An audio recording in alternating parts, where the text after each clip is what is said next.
MP board कक्षा 9वीं वाले सभी प्यारे भैया बहनों के लिए यहाँ पर सप्लीमेंट्री परीक्षा का जो क्वेश्चन पेपर है, पूरा पेपर और उसका सॉल्यूशन बताया जा रहा है। प्यारे बच्चों, ये जो सेट पेपर मैं आपको बता रहा हूँ, ये आपकी एग्ज़ाम के लिए सेट बी है। सेट ए मैंने चैनल पर डाल दिया है। प्यारे बच्चों, set A, set B, set C व सेट डी, ये 4 सेट पेपर आपको पढ़ना है, क्योंकि प्यारे विद्यार्थियों इन चारों सेट पेपर से आपके वो सारे प्रश्न बन जाएंगे जो कि 99% प्यारे विद्यार्थियों आपकी परीक्षा में आएंगे। तो प्यारे बच्चों, आप क्वेश्चन को ध्यान से पढ़ें। अगर आप पास होना चाहते हैं तो पूरा पेपर ध्यान से देखें और अच्छे से प्रयास करें। जो बच्चे हमारे साथ नए जुड़े हैं प्यारे बच्चों, वीडियो को लाइक कर चैनल को सब्सक्राइब जरूर करके रख लीजिएगा। मेरे द्वारा आप सभी प्यारे भैया बहनों के लिए लाइव क्लासें में लूँगा, जिससे कि आपकी तैयारी मजबूत हो सके और आप अपनी सप्लीमेंट्री परीक्षा यानी कि द्वितीय परीक्षा में आप पास हो सकें। तो आइए शुरुआत करते हैं हमारे प्रश्नों से जो परीक्षा में पूछे जाएंगे। प्रश्न यहाँ पर आप देखिएगा प्यारे बच्चों, आपकी स्क्रीन के सामने पहला प्रश्न आपको दिया गया है, जिसमें आपसे पूछा गया है कि भारत के मध्य से गुजरने वाली कर्क रेखा का जो मान होता है वह कितना होता है। प्यारे बच्चों, इसमें ध्यान रखना है 23 डिग्री 30 उत्तरी अक्षांश जो होता है भारत के मध्य से गुजरने वाली कर्क रेखा का मान होता है। इसमें आपको ऑप्शन नंबर सा करेक्ट उत्तर के रूप में याद रखना है। दूसरा आएगा भारत का नगर जो कि वृष्टि छाया प्रदेश में पड़ता है, वह कौन सा नगर है। प्यारे बच्चों, इसमें आपको पुणे करेक्ट उत्तर के रूप में लिखना है।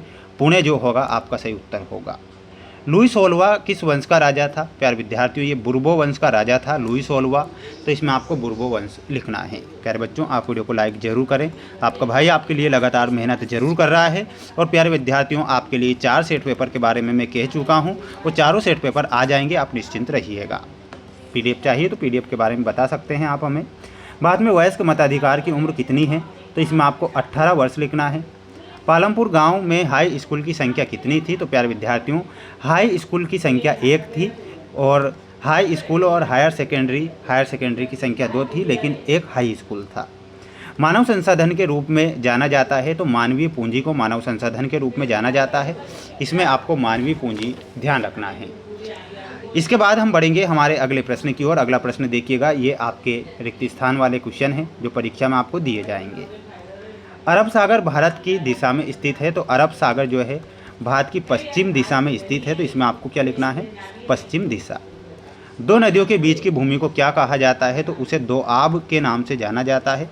यहाँ पर आपको दोआब लिखना है। बाद में सबसे बड़ी अफवाह द्रोणी किस नदी की है, तो इसमें आपको ध्यान रखना है गंगा नदी की। बोल्शेविक पार्टी का नेता कौन था, तो इसमें आपको लिखना है व्लादिमीर लेनिन। कौन थे, तो यहाँ पर आपका आंसर हो जाएगा व्लादिमीर लेनिन, ये आपको लिखना है। भारत का संविधान सभा के अध्यक्ष कौन थे, तो प्यारे विद्यार्थियों इसमें आपको क्या लिखना है, राजेंद्र प्रसाद। क्या लिखना है, राजेंद्र प्रसाद। नगरीय क्षेत्रों में बेरोजगारी अधिक पाई जाती है, तो नगरीय क्षेत्रों में शिक्षित बेरोजगारी अधिक पाई जाती है, तो यहाँ पर आपको शिक्षित लिखना है।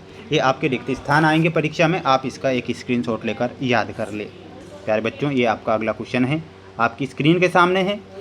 मई 1945 में जर्मनी ने मित्र राष्ट्रों के सामने समर्पण कर दिया था, तो प्यारे विद्यार्थियों ये क्या होगा, सत्य होगा।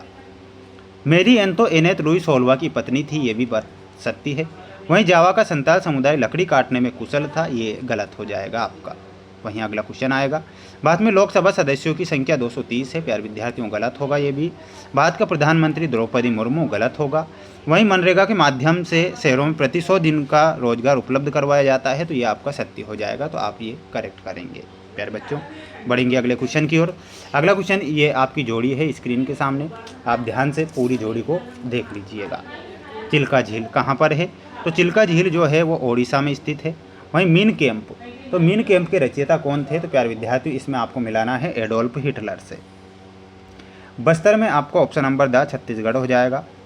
वहीं सरकार का प्रमुख प्रधानमंत्री होता है। वहीं पालमपुर ये एक काल्पनिक गांव है और सेतु पाठ्यक्रम में प्राथमिक शिक्षा से आपको मिलाना है। ये आपकी जोड़ी यहाँ कंप्लीट होती है। अब बढ़ेंगे अगले क्वेश्चन की ओर। अगला क्वेश्चन देखिएगा, ये आपका अगला क्वेश्चन है। स्वेज नहर किन 2 सागरों को जोड़ती है, तो लाल सागर व भूमध्य सागर को जोड़ती है, तो इसमें आपको क्या लिखना है,